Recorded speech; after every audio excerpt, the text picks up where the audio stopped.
Ela estava situada a 1.400 quilômetros da Ucrânia.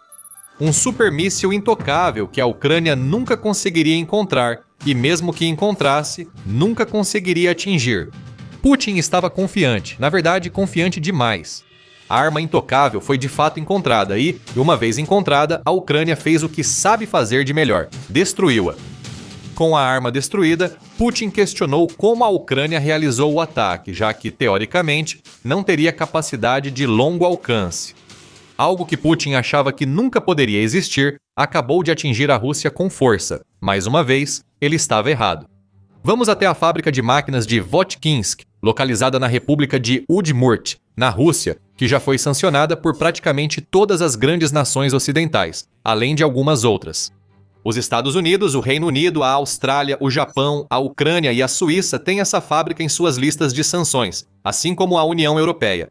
E há um motivo muito bom para isso. A fábrica, que fica a 1.400 quilômetros ou cerca de 870 milhas da Ucrânia, é uma das engrenagens mais importantes da máquina de fabricação de mísseis da Rússia. Por isso ela fica tão distante da Ucrânia e da Europa. Putin tem tentado esconder a fábrica, esperando que a distância por si só seja suficiente para protegê-la de ser atingida tão fortemente pelas sanções aéreas da Ucrânia quanto foi pelas sanções econômicas mais tradicionais. Em 21 de fevereiro, o Telegraph revelou que essa fábrica, antes considerada intocável, foi alvo de um ataque ucraniano. O veículo de imprensa informa que o Estado-Maior da Ucrânia confirmou o ataque à fábrica de construção de máquinas Votkinsk, com mísseis drones híbridos FP-5 Flamingo. O ataque, que parece ter devastado a instalação, surpreendeu Putin, que não esperava essa ofensiva, como explicaremos mais adiante no vídeo. Enquanto os mísseis drones Flamingo da Ucrânia voavam, a realidade se impôs à Rússia e aos que vivem perto da fábrica tida como intocável.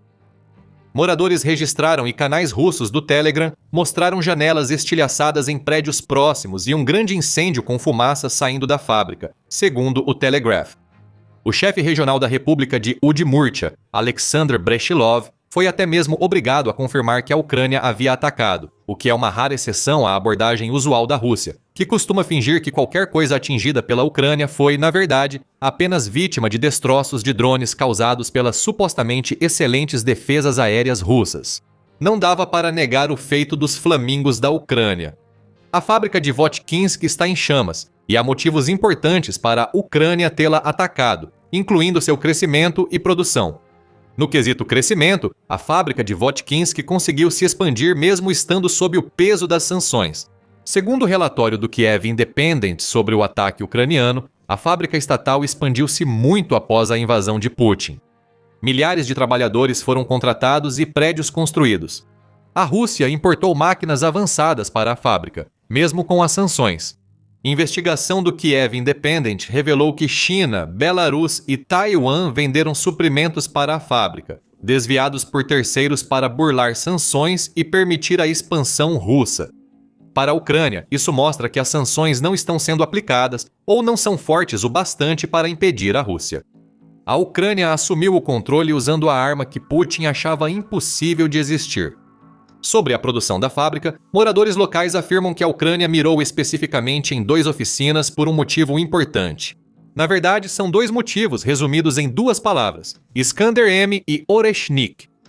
A instalação de Votkinsk é uma das mais importantes da Rússia, pois produz mísseis balísticos de combustível sólido.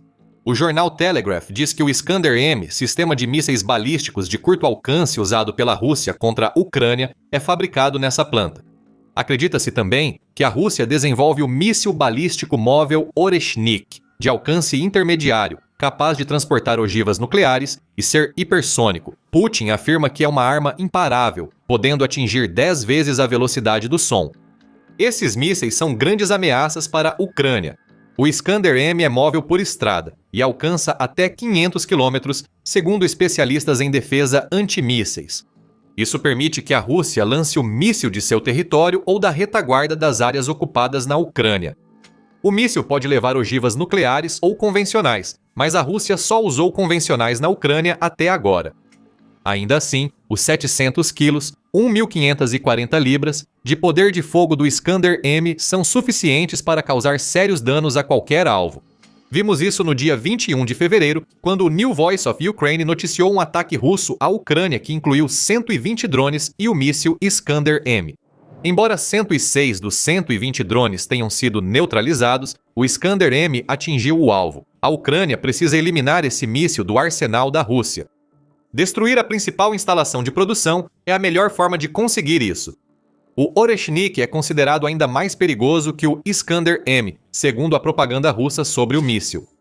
Além das alegações de que o míssil é hipersônico e pode atingir Mach 10, também estima-se que ele tenha um alcance entre 3.500 e 5.470 quilômetros, ou cerca de 2.170 e quase 3.400 milhas de acordo com o Missile Threat.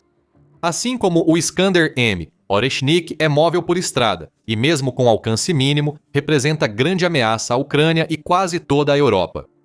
O Missile Threat afirma que a arma hipersônica da Rússia pode carregar 6 ogivas, MIRV, cada uma capaz de levar 6 submunições, somando 36 submunições que podem atingir alvos por lançamento do Oreshnik. A Rússia já usou isso contra a Ucrânia antes, mas só em poucas ocasiões. A última vez foi em janeiro, quando atacaram Lviv com o míssil Oreshnik, após já terem atingido Dnipro. Esses lançamentos, apesar de isolados, alertaram a Ucrânia sobre a necessidade de atingir alvos considerados intocáveis por Putin. Ao destruir o Oreshnik, a Ucrânia eliminou uma das maiores ameaças russas. Com a fábrica de Votkinsk em chamas, fica claro que a Ucrânia busca destruir o Oreshnik na origem. O supermíssil foi neutralizado. Vamos explicar em poucos minutos por que Putin achava que isso nunca aconteceria. A destruição das oficinas em Votkinsk não foi o único sucesso recente da Ucrânia em ataques aéreos contra a Rússia. Segundo o Telegraph, a Ucrânia também atingiu a usina de processamento de gás de Neftogorsk, na região de Samara, Rússia. A Ucrânia também atacou instalações russas em Donetsk ocupada, atingindo uma oficina de drones e um depósito de lubrificantes. Como em outros ataques de longo alcance da Ucrânia, vemos aqui a estratégia de enfraquecer a máquina de guerra russa internamente. Vamos voltar ao ataque em Votkinsk. Ao fornecer detalhes sobre o ataque da Ucrânia, Bretilov apenas disse que a fábrica de mísseis havia sido atingida por drones. Ele não especificou o tipo e, francamente, minimizou o feito da Ucrânia na República da Udmurtia. O ataque recente da Ucrânia só ocorreu porque o Flamingo, híbrido de míssil e drone, voltou a voar e mostrou ser páreo para instalações que fabricam alguns dos mísseis mais temidos do arsenal russo. Capaz de voar até 3.000 quilômetros ou pouco mais de 1.860 milhas e carregando uma ogiva de 1.150 quilos ou cerca de 2.530 libras, o Flamingo é um híbrido entre drone e míssil que é assustador para a Rússia. Ele une as melhores qualidades de um míssil de cruzeiro em alcance e potência às de um drone. Segundo o Instituto Internacional de Estudos Estratégicos, o Flamingo exemplifica a tendência de projetos de mísseis de cruzeiro de baixo custo provenientes do uso de Vantis ou BOA. Sistemas como o Ruta da Ucrânia e Barracuda da Anduril foram criados por organizações experientes em Vantis, e não em mísseis. E é essa nova forma de desenvolvimento que mais preocupa Putin. Para o líder da Rússia, o Flamingo jamais deveria existir, mas existe. E antes de entrarmos mais a fundo nesse assunto, só uma observação rápida para lembrar que você está assistindo ao The Military Show. Se quiser mais desse tipo de conteúdo, não se esqueça de se inscrever no canal. Agora, o problema de longo alcance que a Rússia achou que nunca teria. Quando Putin invadiu, a Ucrânia não tinha capacidade de atacar significativamente o território russo. Fabian Hoffman, do Missile Matters, revelou que, em 2022, o arsenal de mísseis da Ucrânia era basicamente de armas soviéticas, já conhecidas pela Rússia que tinha contramedidas. A Ucrânia começou a desenvolver alguns mísseis próprios, mais notavelmente o míssil antinavio R-300 e 60 Neptune. Mas isso só foi entregue à Marinha da Ucrânia em 2021 e, para Putin, não faria muita diferença. O Neptune pode atingir navios no Mar Negro, mas não era útil para a Ucrânia atacar a Rússia em seu território. Putin também achava que a Ucrânia teria dificuldades para avançar, segundo Hoffman. As limitações estruturais da indústria de mísseis da Ucrânia eram grandes. Hoffman afirma que a forte dependência histórica de componentes e mercados russos foi abruptamente interrompida em 2014 e só parcialmente substituída até 2022. Para Putin, Isso mostrava que a Ucrânia não tinha infraestrutura para criar armas que atingissem a Rússia, mesmo com técnicos brilhantes da ex-União Soviética. Mesmo assim, a Rússia agiu para destruir a indústria de mísseis da Ucrânia. No primeiro ano da invasão de Putin, a Rússia atacou a fábrica de mísseis da Ucrânia, incluindo Pivdenmash em Dnipro, em novembro de 2022. Some ataques como esses e a crença arrogante de Putin de que a Ucrânia não desenvolveria capacidades de longo alcance antes do domínio russo, criaram a ilusão de que Oreshnik e outros eram intocáveis. Putin estava tão despreocupado com as capacidades ucranianas de longo alcance que voltou seu foco ao Ocidente. A Ucrânia começou a receber algumas armas de parceiros ocidentais, como os mísseis Storm Shadow e Scalp do Reino Unido e da França, junto com os mísseis Attack-MS dos Estados Unidos. Apesar da potência, essas armas não alcançam o interior da Rússia. O Storm Shadow alcança cerca de 250 km, 155 milhas, e o Attack-MS chega a 300 km, 186 milhas, oferecendo um alcance um pouco maior. Perigosos, com certeza, mas representam mais uma ameaça para as regiões de fronteira da Rússia e para os navios no Mar Negro do que para qualquer outro lugar. Putin só precisaria garantir que fábricas de mísseis como a de Votkinsk ficassem fora do alcance das armas ocidentais na Ucrânia, permitindo à Rússia construir o que quiser. Agora sabemos que Putin errou.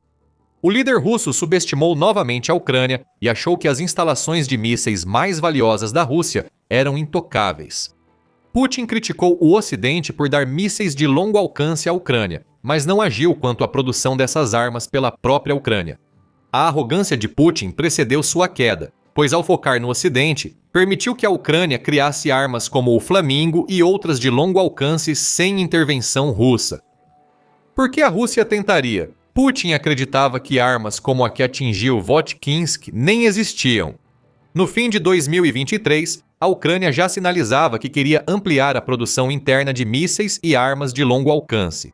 O país teve poucas opções quando a Ucrânia percebeu que armas ocidentais esperadas, como o Taurus alemão, não chegariam. E mesmo aquelas que a Ucrânia estava recebendo, especialmente os Attack-MS, vinham com restrições sobre onde e como a Ucrânia poderia usá-las. Na verdade, apenas em novembro de 2024, os Estados Unidos permitiram que a Ucrânia atacasse alvos limitados na Rússia com os Attack-CMS. Apesar dos desafios, a Ucrânia seguiu trabalhando. No fim de 2024, conforme Hoffman, já conseguia fabricar drones de longo alcance e mini-mísseis de cruzeiro. Putin ignorou todos os sinais de que mais viria. Ele seguia arrogante, certo de que a Ucrânia não conseguiria atingir os ativos mais valiosos da Rússia, independentemente do que construísse. Em agosto de 2025, a Ucrânia usava drones de longo alcance, como Lyutii FP-1, causando grandes danos a refinarias russas e outros alvos.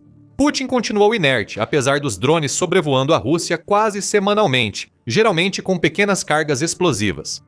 Não era como se a Ucrânia tivesse uma arma semelhante a um míssil que pudesse causar grandes danos. Mesmo assim, a Ucrânia avançava, apesar do que Putin pensava e dizia. Ao fim de 2025, o Flamingo estava pronto para agir. Em 2026, já vimos a Ucrânia usá-lo várias vezes para eliminar alvos russos importantes, incluindo outro local relacionado a Oreshnik, que vamos revelar no final do vídeo. Com o Flamingo decolando, Putin percebeu que a Ucrânia produzia armas capazes de atingir alvos na Rússia antes considerados intocáveis. Putin tentou impedir isso. Segundo o analista militar, a Rússia investiu muitos recursos para localizar onde o Flamingo era construído e, ao descobrir, atacou as instalações de produção dos mísseis drones. O veículo diz que a Rússia usou Oreshnik no ataque. Mesmo assim, não funcionou, pois o presidente da Ucrânia, Volodymyr Zelensky, disse em meados de fevereiro que a produção do Flamingo seguiu apesar do ataque russo. A fábrica de mísseis Votkinsk é a mais recente vítima de uma arma que Putin achava impossível. Como observa o Centro de Análise de Políticas Europeias, CEPA, o voo do Flamingo indica que sérios problemas chegaram à Rússia. Para os russos, o futuro é preocupante.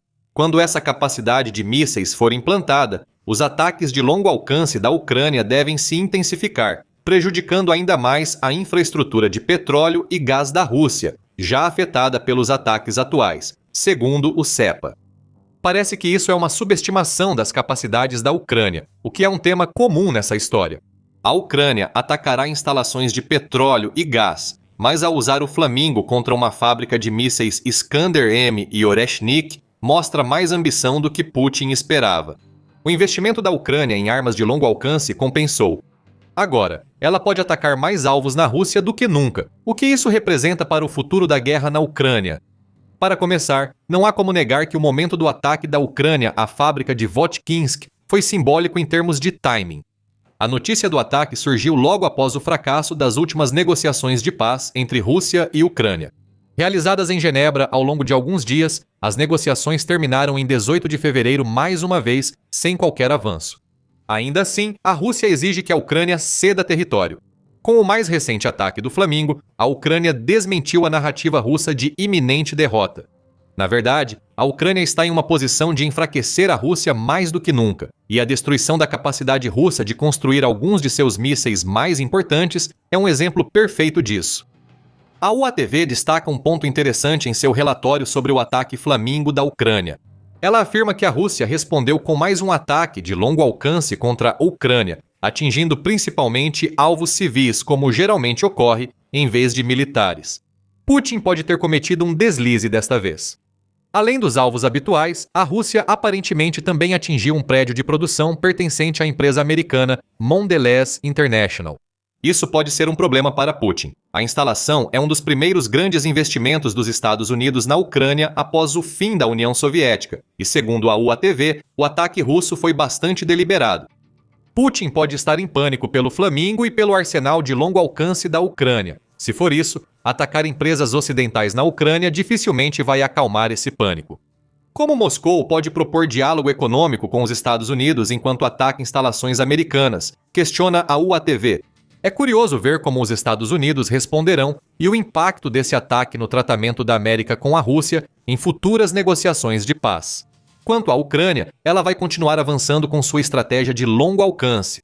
As armas que Putin jamais imaginou já existem, e a Ucrânia não vai parar.